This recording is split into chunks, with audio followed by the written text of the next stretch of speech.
What do you do in the morning? What do you do? What do you do at 3:45? What do you do on Sunday? Şunu getireyim. What do you do at night? What do you do at 2:45? What do you do on Saturday?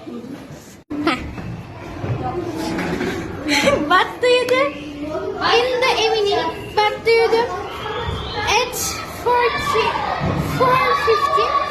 What do you do on Friday?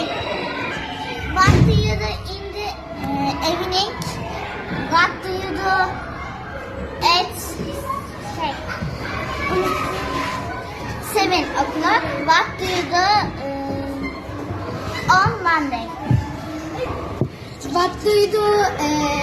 What do you do?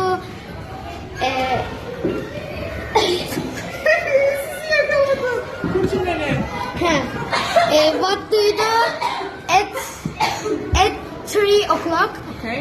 What do you do?